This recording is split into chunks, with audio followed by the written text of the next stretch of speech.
अऊज़ुबिल्लाहि मिनश्शैतानिर्रजीम बिस्मिल्लाहिर्रहमानिर्रहीम। Dear students, कैसे हैं आप सब लोग? मैं उम्मीद करता हूँ कि आप सब लोग ठीक ठाक होंगे, खैरियत से होंगे और अपने घरों में अपना जो क्वारंटाइन है उसको एंजॉय कर रहे होंगे। डियर स्टूडेंट्स, जैसे कि आप सब लोगों को मालूम है कि हमारी तमाम यूनिवर्सिटीज़ जो हैं इस टाइम पे ऑनलाइन मोड पे जा चुकी हैं, क्योंकि कोरोना वायरस जो है वो बहुत ज़्यादा फैल चुका है।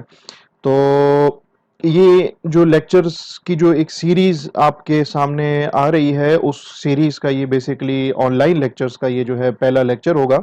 और इस लेक्चर के अंदर हम लोग इंशाल्लाह आज से जो है वो सी प्लस प्लस प्रोग्रामिंग जो है उसको स्टार्ट करेंगे। तो इससे पहले कि मैं लेक्चर को स्टार्ट करूं, अगर आप लोग इस चैनल के ऊपर नए हो जिसका नाम है कोड विद फैसल, तो काइंडली इस चैनल को आप लोग सब्सक्राइब कर लें। सब्सक्रिप्शन से ये होगा कि आप लोगों को जो भी नई वीडियो इसके ऊपर अपलोड होगी उसका नोटिफिकेशन आप लोगों को सबसे पहले मिल जाया करेगा। वीडियो अगर आपको पसंद आए, आप इस वीडियो को लाइक कर सकते हैं, इसको शेयर करना चाहें तो अपने मजीद साथियों के साथ, क्लास फेलोज के साथ शेयर कर सकते हैं। और इस पे आप कमेंट करना चाहें तो कमेंट भी कर सकते हैं। तो बगैर किसी देर किए हम लोग स्टार्ट करते हैं आज का lecture. So let's begin today's lecture.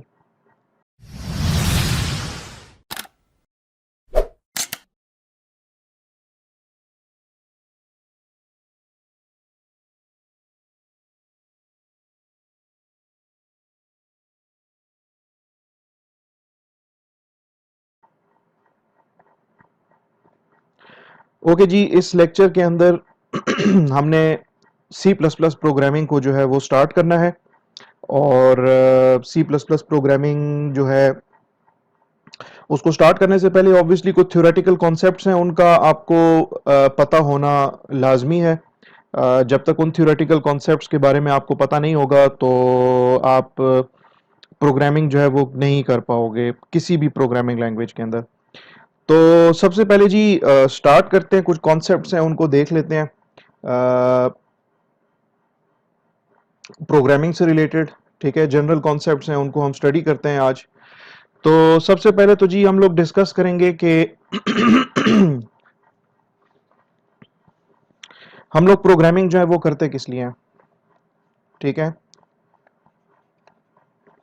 Y programming.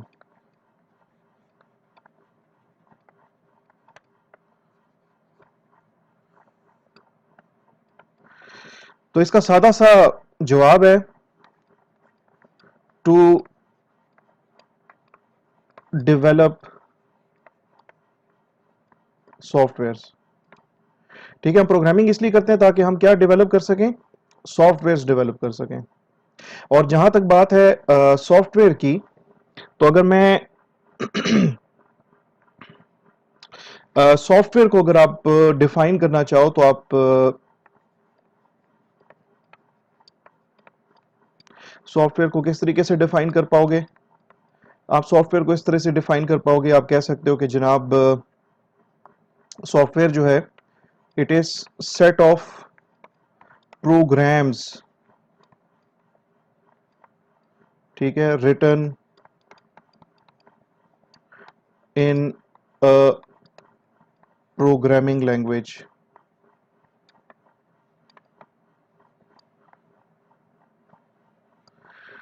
कि आपके पास जो पहली चीज हमने ये डिस्कस की कि हम प्रोग्रामिंग करते किस लिए हैं। हम प्रोग्रामिंग इसलिए करते हैं ताकि हम लोग सॉफ्टवेयर्स को डेवलप कर सकें। और जहां तक बात है सॉफ्टवेयर्स की, तो सॉफ्टवेयर क्या चीज़ है? सॉफ्टवेयर बेसिकली है सेट ऑफ प्रोग्राम्स, यानी कि एक से ज़्यादा प्रोग्राम्स। ठीक है, उनका एक मजमुआ होता है, उनका एक सेट होता है। और ये प्रोग्राम्स जो हैं ये they are basically written in a programming language. ये प्रोग्राम्स जो होंगे ये किसी ना किसी प्रोग्रामिंग लैंग्वेज के अंदर जो है वो किसी ना किसी प्रोग्रामिंग लैंग्वेज के अंदर इनको लिखा गया होगा। अब ये चीजों को अब लोग नैरो डाउन कर रहे हैं और अब हम लोग बात करेंगे इसके बारे में कि ये प्रोग्राम क्या चीज है।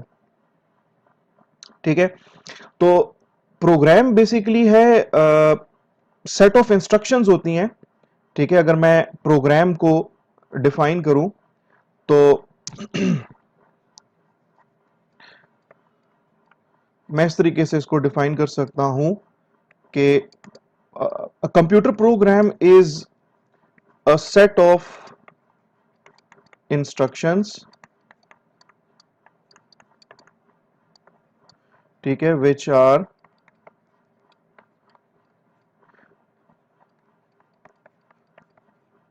written in a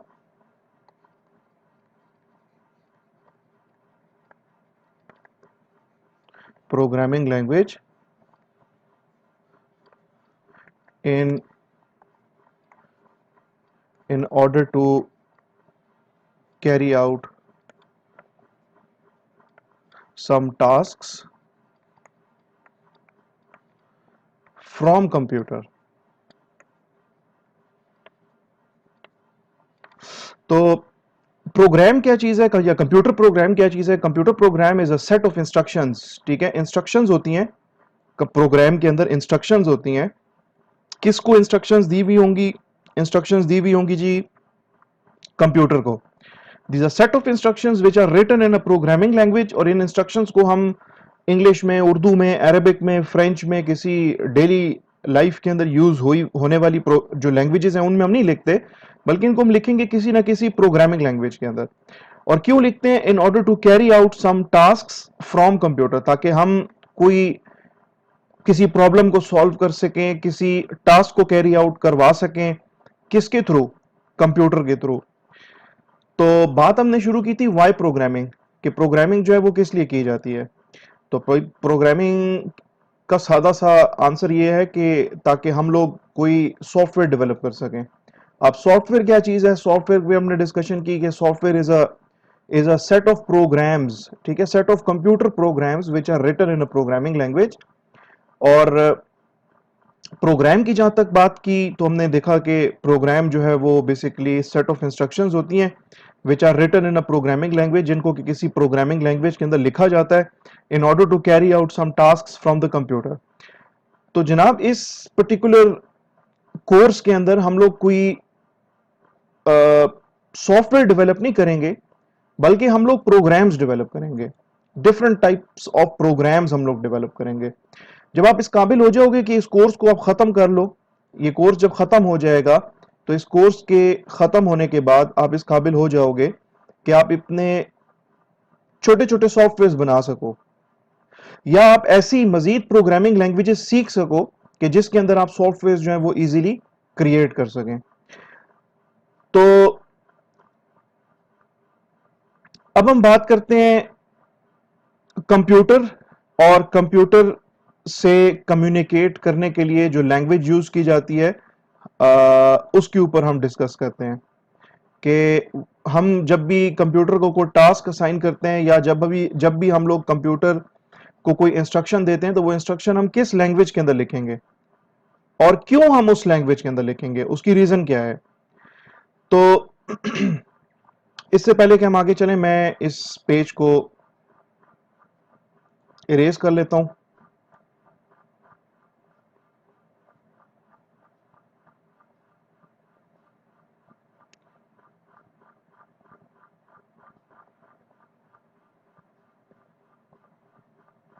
ओके, अच्छा जी, हमने डिस्कस करना है कि why we write instructions to the computer in a programming language like C plus plus. कि सी प्लस प्लस जो है वो भी हमारे पास एक प्रोग्रामिंग लैंग्वेज है, और इसके अंदर हम लोग प्रोग्राम्स बनाते हैं। और अगर बहुत सारे सेट ऑफ प्रोग्राम्स होंगे तो वो मिलके फिर क्या बन जाएंगे? वो एक सॉफ्टवेयर बन जाएंगे। तो हम लोग जो है किसी प्रोग्रामिंग लैंग्वेज के अंदर क्यों इंस्ट्रक्शंस लिखते हैं? हम डेली लाइफ के अंदर यूज होने वाली जो लैंग्वेजेस हैं, हम उसके अंदर इंस्ट्रक्शंस क्यों नहीं लिखते? तो उस पे जाने से पहले आपके लिए एक चीज आपको बताता चलूं कि आप लोगों ने इंट्रोडक्शन टू कंप्यूटर का कोर्स जो है वो लाजमी तौर पे पढ़ा होगा।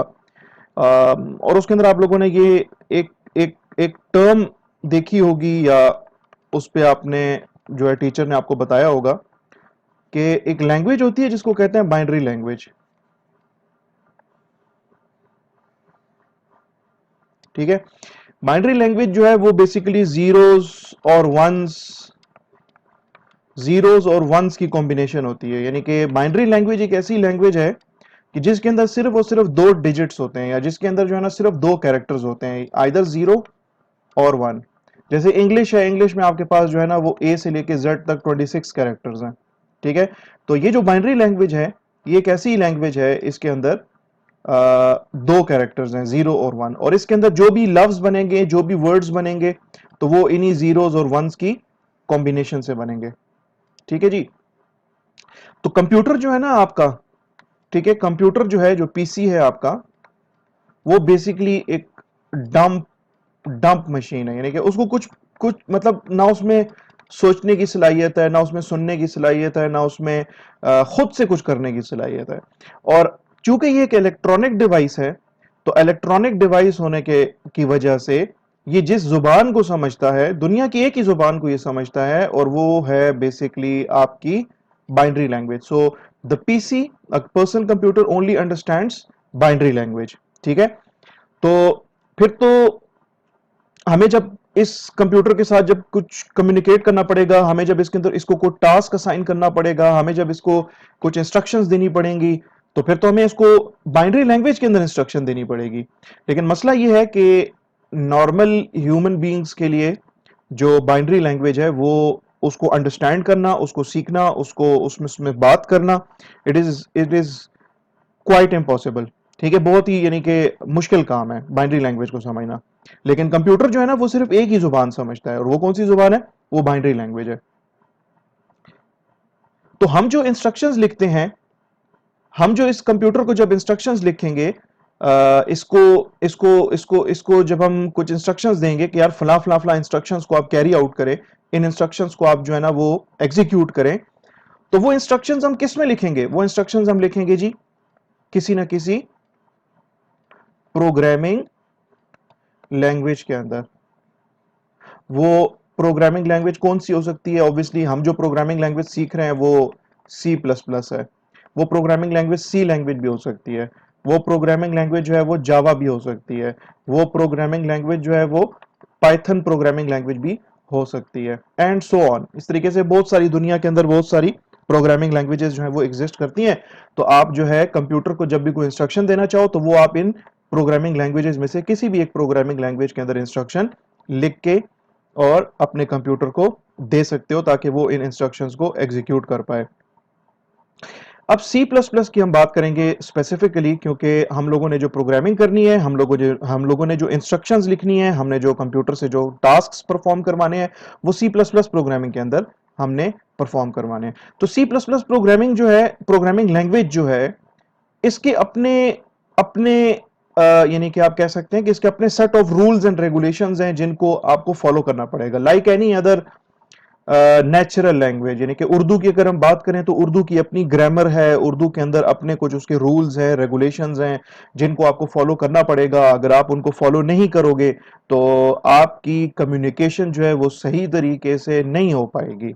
इंग्लिश लैंग्वेज है, उसके अपने रूल्स हैं, रेगुलेशंस हैं। आप इंग्लिश लैंग्वेज के अंदर उन रूल्स एंड रेगुलेशंस को, उन ग्रामेटिकल रूल्स एंड रेगुलेशंस को अगर वायलेट करोगे, फॉलो नहीं करोगे, तो जिस बंदे के साथ आप कम्युनिकेशन करना चाह रहे हो, उस बंदे के साथ आप कम्युनिकेट नहीं कर पाओगे। तो similarly, like any other programming language, C plus plus has its own grammar, जिसको हम क्या कहते हैं? सिंटेक्स कहते हैं। ठीक है, टेक्निकल टर्म के अंदर सिंटेक्स कहा जाता है, and syntax is basically one word for all the rules and regulations of any programming language. Specifically हम सी प्लस प्लस की बात करेंगे, क्योंकि हम लोगों ने बाकी प्रोग्रामिंग लैंग्वेजेस को तो डिस्कस करना ही नहीं है। We are going to discuss C plus plus programming language. तो सिंटेक्स जो है वो बेसिकली क्या है? वो ग्रामेटिकल रूल्स एंड रेगुलेशंस हैं सी प्लस प्लस की। तो हम वापस अपनी जो है वो डिस्कशन की तरफ आते हैं। हम बात ये कर रहे थे कि यार कंप्यूटर जो है ना, पर्सनल कंप्यूटर जो है, वो चूंकि एक इलेक्ट्रॉनिक डिवाइस है, तो हर एक इलेक्ट्रॉनिक डिवाइस की तरह पर्सनल कंप्यूटर भी सिर्फ और सिर्फ बाइनरी लैंग्वेज को अंडरस्टैंड कर सकता है, और किसी दूसरी लैंग्वेज को वो अंडरस्टैंड नहीं कर सकता। जब भी हम कोई प्रोग्राम बनाएंगे, तो हम उसके लिए किसी प्रोग्रामिंग लैंग्वेज का सहारा लेंगे। प्रोग्रामिंग लैंग्वेज के अंदर जो इंस्ट्रक्शंस आप लिखोगे, उन इंस्ट्रक्शंस को आपका कंप्यूटर जो है वो फॉलो करेगा, और उन इंस्ट्रक्शंस को आपका कंप्यूटर जो है वो कैरी आउट करेगा, उनको एग्जीक्यूट करेगा। अब सी प्लस प्लस अगर प्रोग्रामिंग लैंग्वेज है, आप इसके अंदर जब इंस्ट्रक्शन लिखोगे, तो इसके अंदर जो इंस्ट्रक्शन होगी, जो इंस्ट्रक्शंस आप लिखोगे, जो प्रोग्राम्स आप लिखोगे, जो कोड आप लिखोगे, तो वो कोड, वो प्रोग्राम, वो इंस्ट्रक्शंस जो है वो बिल्कुल भी बाइनरी लैंग्वेज की तरह नहीं होंगी।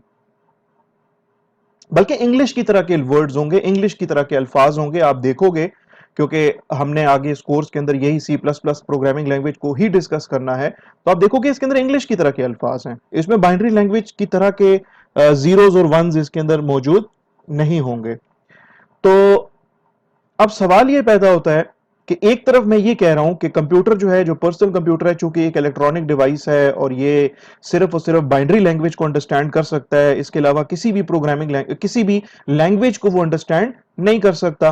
दूसरी तरफ मैं ये कह रहा हूं कि यार मैं जब अपने कंप्यूटर से कोई टास्क परफॉर्म करना चाहूंगा, कुछ मैं प्रोग्राम लिखना चाहूंगा, मैं अगर कुछ कोडिंग करना चाहूंगा, तो वो मैं अगर सी प्लस प्लस में करूंगा तो मैं सी प्लस प्लस का कोड लिखूंगा, सी प्लस प्लस की इंस्ट्रक्शंस लिखूंगा, सी प्लस प्लस के प्रोग्राम्स जब मैं बनाऊंगा तो उसमें सी प्लस प्लस की जुबान लिखूंगा, जो कि बिल्कुल भी बाइनरी लैंग्वेज की तरह नहीं है। तो कैसे आपका जो कंप्यूटर है वो वो किस तरीके से आपके सी प्लस प्लस की इंस्ट्रक्शंस को वो कैसे समझेगा, क्योंकि सी प्लस प्लस की इंस्ट्रक्शंस जो है वो बाइनरी लैंग्वेज की तरह नहीं है। सी प्लस प्लस की जो इंस्ट्रक्शंस हैं वो तकरीबन इंग्लिश की तरह के अल्फाज हैं। तो यहां पे क्या होगा कि एक तरफ आपका, लेट सपोज ये आपने प्रोग्राम आपने लिखा हुआ है, ठीक है, और हर एक ये जो लाइन है ये बेसिकली एक इंस्ट्रक्शन को एक्सप्रेस कर रही है, ठीक है। आप ये समझें कि ये जो लाइंस लिखी हुई हैं ये बेसिकली इंस्ट्रक्शंस हैं सी प्लस प्लस प्रोग्रामिंग के अंदर। ये आपका क्या चीज है जी, ये आपका प्रोग्राम है। और दूसरी तरफ जो है ना आपका पीसी है, पर्सनल कंप्यूटर है, और आपके पर्सनल कंप्यूटर ने इस प्रोग्राम को एग्जीक्यूट करना है। भाई पीसी जो C plus plus programming language की जो इंस्ट्रक्शंस हैं उनको नहीं समझता। तो क्या होगा, आपका ये जो C plus plus programming language जो है, C plus plus programming language जो है, इसके अंदर आपने जो ये इंस्ट्रक्शंस लिखी हैं, या आपका ये जो प्रोग्राम है, इसके अंदर जो सी प्लस प्लस की जो इंस्ट्रक्शंस होंगी, ये कंप्यूटर के पास जाने से पहले कंप्यूटर के पास जाने से पहले ये सबसे पहले इन इंस्ट्रक्शंस को हवाले किया जाएगा, किसी ट्रांसलेटर के हवाले किया जाएगा। किसके हवाले किया जाएगा? ट्रांसलेटर के हवाले किया जाएगा। वो ट्रांसलेटर क्या करेगा? वो ट्रांसलेटर सिंपल ये करेगा, ट्रांसलेट करेगा जो सी प्लस प्लस की जो इंस्ट्रक्शंस हैं उनको कन्वर्ट करेगा बाइनरी लैंग्वेज के अंदर, मशीन लैंग्वेज के अंदर, ठीक है। क्यों करेगा भाई? सीधी सी बात है, सी प्लस प्लस के जो प्रोग्राम्स हैं वो तो आपने सी प्लस प्लस की इंस्ट्रक्शंस लिखी हुई हैं। सी प्लस प्लस की इंस्ट्रक्शंस जो हैं वो बाइनरी लैंग्वेज नहीं है, और आपका कंप्यूटर जो है वो सिर्फ बाइनरी लैंग्वेज को अंडरस्टैंड करता है। तो लिहाजा सी प्लस प्लस की इंस्ट्रक्शंस को कन्वर्ट करना पड़ेगा, इसको ट्रांसलेट करना पड़ेगा, किसमें? बाइनरी लैंग्वेज के अंदर। क्यों? ताकि आपका पर्सनल कंप्यूटर जो है वो इन इंस्ट्रक्शंस को समझ सके, क्योंकि जब तक ये इंस्ट्रक्शंस बाइनरी लैंग्वेज में ट्रांसलेट नहीं होंगी आपका पर्सनल कंप्यूटर इन इंस्ट्रक्शंस को एग्जीक्यूट नहीं कर सकता। इसकी मिसाल जो है मैं अक्सर स्टूडेंट्स को देता हूं, ठीक है।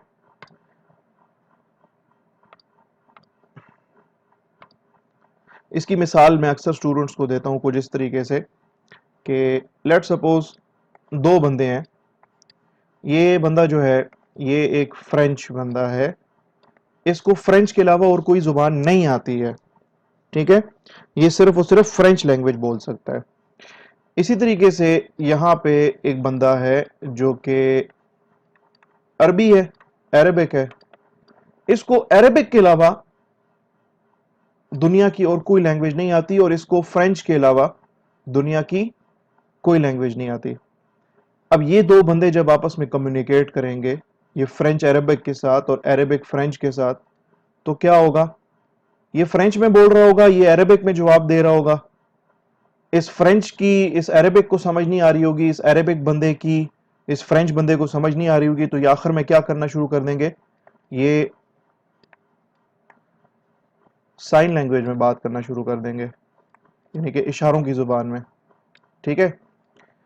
अब मोस्ट प्रोबेबली ये हो सकता है कि फ्रेंच जो है जब इसके साथ साइन लैंग्वेज में बात कर रहा हो, या अरेबिक जब इसके साथ साइन लैंग्वेज में बात कर रहा हो, तो ये 99.999% चांसेस हैं कि इन दोनों को फिर भी आपस की जो कम्युनिकेशन है उसकी समझ नहीं आएगी। तो इसका आसान सा हल है, इसके लिए क्या करते हैं हम लोग कि इन दोनों बंदों के बीच में हम एक ऐसा बंदा लेके आ जाते हैं जिसको दोनों जुबानों की समझ आती है। यानी कि वो फ्रेंच भी बोल सकता है, वो अरेबिक भी समझ सकता है। ठीक है, यानी कि इनके बीच में हम लोग एक ट्रांसलेटर बिठा देंगे। यार ये फ्रेंच बंदा जो है ना, ये फ्रेंच में इस ट्रांसलेटर के साथ बात करेगा, और ये ट्रांसलेटर क्या करेगा, इस फ्रेंच बंदे की फ्रेंच में की हुई बात को अरबी के अंदर कन्वर्ट करके इस बंदे तक पहुंचाएगा। ये अरेबिक जो है ये कम्युनिकेट करेगा अरेबिक के अंदर इस ट्रांसलेटर के साथ, और ये ट्रांसलेटर क्या करेगा, उस अरबी जुबान में कही हुई बातों को कम्युनिकेट कर देगा, ट्रांसलेट कर देगा इनटू फ्रेंच लैंग्वेज, और इस फ्रेंच बंदे तक उसकी बात पहुंचा देगा। आप लोगों ने अक्सर देखा होगा कि जब भी कोई फॉरेन डेलीगेशन आपस में मिलता है दो मुख्तलिफ कंट्रीज के, एक तरफ लेट सपोज फ्रेंच प्रेसिडेंट है, दूसरी तरफ जो है वो लेट सपोज सऊदी अरब का प्रिंस है, वो जब आपस में कम्युनिकेट करते हैं तो ऑब्वियसली फ्रेंच को अरेबिक नहीं आती, अरेबिक को फ्रेंच नहीं आती, तो दरमियान में उन्होंने एक ट्रांसलेटर बिठाया होता है। ये जो फ्रेंच सदर है ये इस ट्रांसलेटर से बात करेगा फ्रेंच में, और इस ट्रांसलेटर का काम क्या है, उस फ्रेंच में कही हुई बात को अरेबिक के अंदर कन्वर्ट कर दे, ताकि यहाँ पे जो प्रिंस बैठा है या जो किंग बैठा है उसको इसकी समझ आ जाए।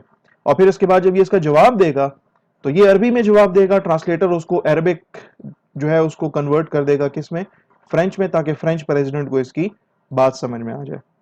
तो same is the case with programming languages, के प्रोग्रामिंग लैंग्वेज जो है आपकी उसके अंदर आपने आपका एक तरफ सी प्लस प्लस का प्रोग्राम लिखा हुआ है आपने, जो कि इंग्लिश की तरह के अल्फाज होंगे। वो सबसे पहले जाएंगे जी ट्रांसलेटर के पास,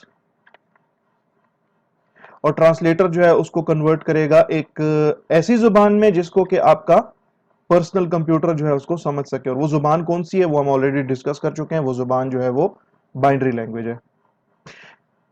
अच्छा जी, अगर हम यहां पे ट्रांसलेटर की बात करें तो प्रोग्रामिंग लैंग्वेजेस के केस में हमारे पास तीन तरह के ट्रांसलेटर्स हैं। जो पहली टाइप ऑफ ट्रांसलेटर है उसको हम कहते हैं कंपाइलर्स। जो दूसरी टाइप ऑफ ट्रांसलेटर्स हैं उनको हम कहते हैं इंटरप्रेटर्स।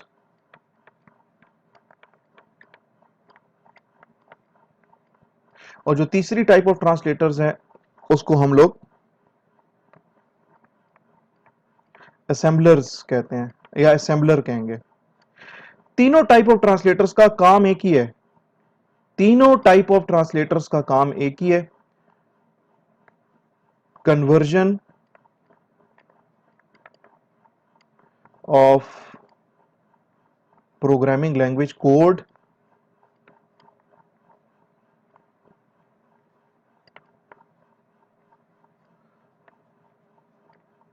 Into binary language. तीनों टाइप ऑफ ट्रांसलेटर्स का काम क्या है कि किसी भी प्रोग्रामिंग लैंग्वेज के अंदर लिखा हुआ जो कोड है, किसी भी प्रोग्रामिंग लैंग्वेज के अंदर लिखी हुई जो इंस्ट्रक्शन है उसको बाइनरी लैंग्वेज में कन्वर्ट करना, ताकि आपका पर्सनल कंप्यूटर जो है वो उसको उन इंस्ट्रक्शंस को कैरी आउट कर सके।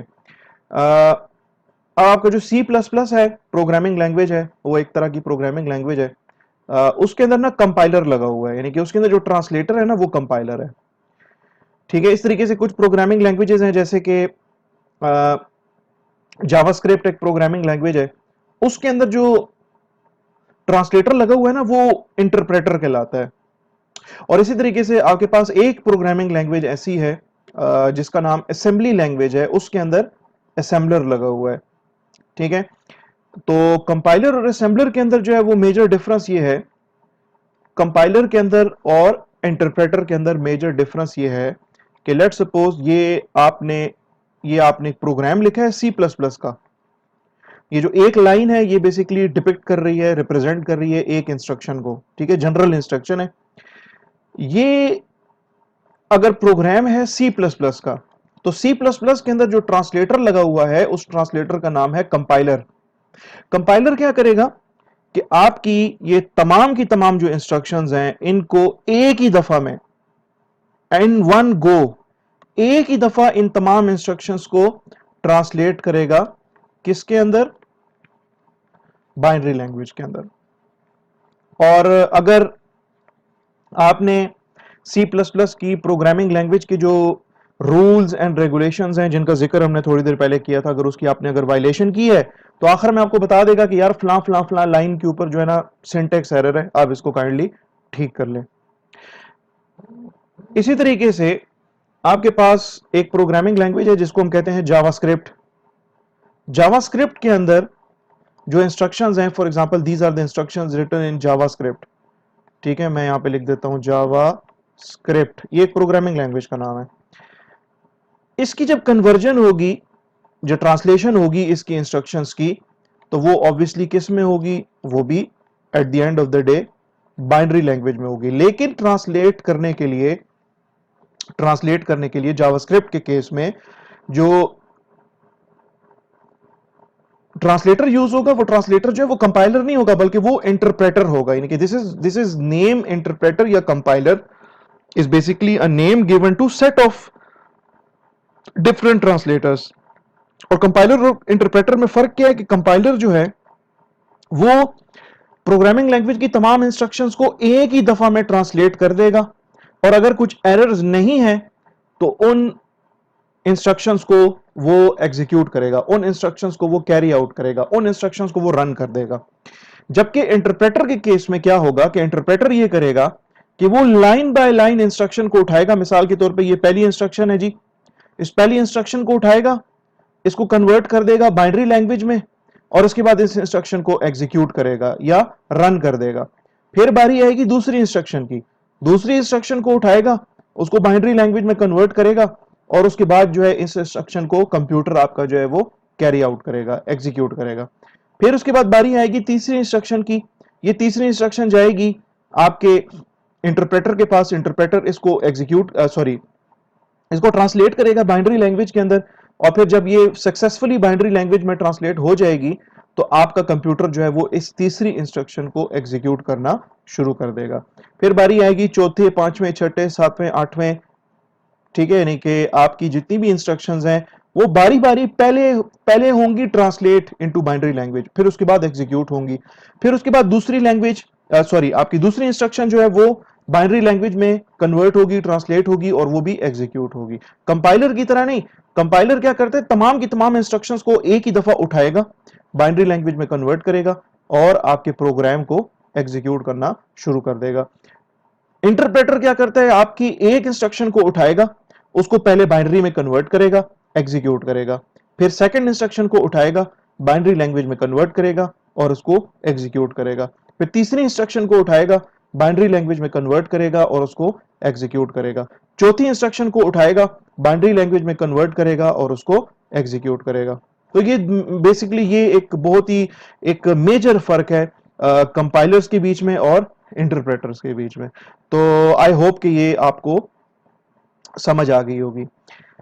इसके बाद हम लोग जो है देखेंगे एक कॉन्सेप्ट है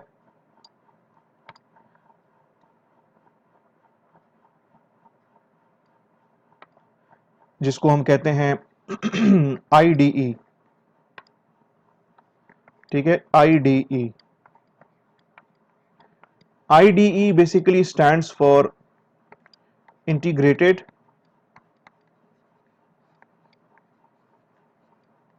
development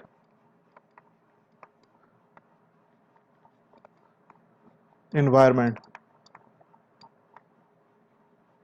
integrated development environment, IDE. ठीक है, इंटीग्रेटेड डेवलपमेंट एनवायरनमेंट, आईडीई को का बेसिकली ये जो इंटीग्रेटेड डेवलपमेंट एनवायरनमेंट का जो एब्रीविएशन है वो आईडीई है। और आईडीई बेसिकली क्या है, आईडीई बेसिकली सादा जुबान में अगर हम बात करें तो आईडीई बेसिकली आपके पास एक ऐसा टूल है, ठीक है, जिसके अंदर आप क्या करोगे, जिसके अंदर आप को टास्क परफॉर्म कर सकते हो, लाइक प्रोग्रामिंग। ठीक है, प्रोग्रामिंग मींस कि आप सी प्लस प्लस की इंस्ट्रक्शंस लिख सकते हो एक इंटीग्रेटेड डेवलपमेंट एनवायरनमेंट के अंदर। दूसरा काम आप क्या कर सकते हो, आप सी प्लस प्लस की इंस्ट्रक्शंस को ट्रांसलेट करवा सकते हो।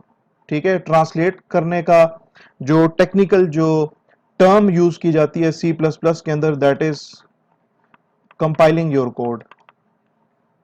ठीक है, कंपाइलिंग योर कोड। आप अपनी प्रोग्रामिंग प्रोग्रामिंग लैंग्वेज की इंस्ट्रक्शंस लिख सकते हो इसके अंदर, इस इंटीग्रेटेड डेवलपमेंट एनवायरनमेंट के अंदर प्रोग्रामिंग लैंग्वेज की इंस्ट्रक्शंस लिख सकते हो, कॉमा आप ट्रांसलेट कर सकते हो, यानी कि अपनी इन इंस्ट्रक्शंस को आप कंपाइल कर सकते हो, आप अपनी इन कंपाइल्ड इंस्ट्रक्शंस को रन कर सकते हो, यानी कि इनको आप एग्जीक्यूट कर सकते हो ताकि आपका कंप्यूटर जो है वो आपकी इंस्ट्रक्शंस को कैरी आउट कर सके। नंबर नेक्स्ट, डिबगिंग कर सकते हो, यानी कि आप अपने आप अपने कोड के अंदर कुछ एरर्स अगर आपने निकालने हैं, कुछ एरर्स अगर आप लोगों ने फाइंड आउट करने हैं, तो उन एरर्स को आप जो है वो फाइंड आउट कर सकते हो with the help of this integrated development environment. और इस तरीके से और बहुत सारे सेट ऑफ टास्क्स हैं, सेट ऑफ एक्टिविटीज हैं जो कि आप परफॉर्म कर सकते हो किसी भी इंटीग्रेटेड डेवलपमेंट एनवायरनमेंट के अंदर रहते हुए।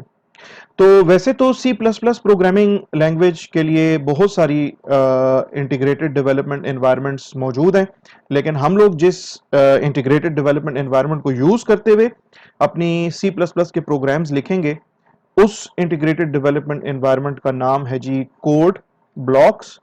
और अभी चंद लम्हों में हम लोग देखेंगे कि कोड ब्लॉक्स को हम लोगों ने कहां से डाउनलोड करना है, और कोड ब्लॉक्स को हम लोगों ने किस तरीके से अपने कंप्यूटर के अंदर इंस्टॉल करना है। So let's see how to download code blocks और किस तरीके से हम उसको इंस्टॉल करेंगे अपने कंप्यूटर्स के अंदर। तो डियर स्टूडेंट्स, हम इस पोर्शन वीडियो के इस पोर्शन के अंदर हम लोग देखेंगे कि कोड ब्लॉक्स को हम लोगों ने किस तरीके से जो है वो डाउनलोड करना है और किस तरीके से हमने उसको इंस्टॉल करना है। कोड ब्लॉक्स ऑब्वियसली आपको चाहिए होगा in order to create your programmes.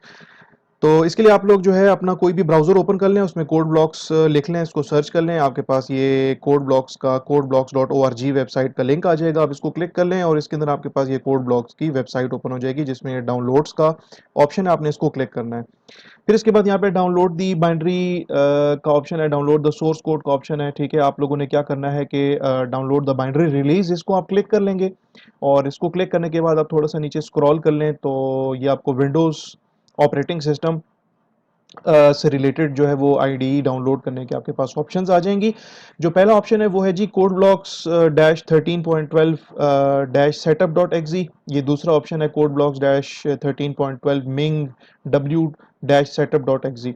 अगर आपके पास कंप्यूटर के अंदर पहले से सी प्लस प्लस का कंपाइलर मौजूद नहीं है तो इट इज़ हाईली रिकमेंडेड कि आप ये सेकंड ऑप्शन को क्लिक कर लें। और लेकिन अगर आपके पास सी प्लस प्लस का कंपाइलर जो ट्रांसलेटर है जो कि आपके सी प्लस प्लस के कोड को ट्रांसलेट करेगा इनटू बाइनरी लैंग्वेज, तो वो अगर मौजूद है तो आप पहले ऑप्शन को क्लिक कर लें। लेकिन आई बिलीव कि आपके पास कंपाइलर मौजूद नहीं होगा बिकॉज आप प्रोग्रामिंग पहली दफ़ा सीख रहे हो, तो इट इज़ हाईली रिकमेंडेड कि आप जो है ये इस ऑप्शन को कोड ब्लॉक्स डैश 13 मिंग डब्ल्यू डैश सेटअप डॉट एक्सी को क्लिक कर लें। इससे ये होगा कि ये कोड ब्लॉक्स आईडीई उसको भी डाउनलोड कर लेगा और आपके कंपाइलर को भी डाउनलोड कर लेगा। तो ये यहाँ पे sourceforge.net का आपके पास यहाँ पे लिंक है, आप इस लिंक को क्लिक कर लें और जैसे आप इस लिंक को क्लिक करेंगे तो यहाँ पे your download will start shortly. ठीक है, 5 सेकंड का टाइम होगा, इसके बाद यहाँ पे ये आपका जो है वो डाउनलोड होना शुरू हो जाएगा। लेकिन चूंकि मैंने ऑलरेडी इसको डाउनलोड किया हुआ है तो इसलिए मैं दोबारा इसको डाउनलोड नहीं करूंगा। आपने जस्ट यहाँ पे सेव फाइल को क्लिक करना है, मैंने तो कैंसिल कर दिया है। ठीक है, तो आपकी फाइल जो है वो डाउनलोड्स के फोल्डर में, जो आपके कंप्यूटर के अंदर जो डाउनलोड्स का फोल्डर है उसमें ये फाइल आ जाएगी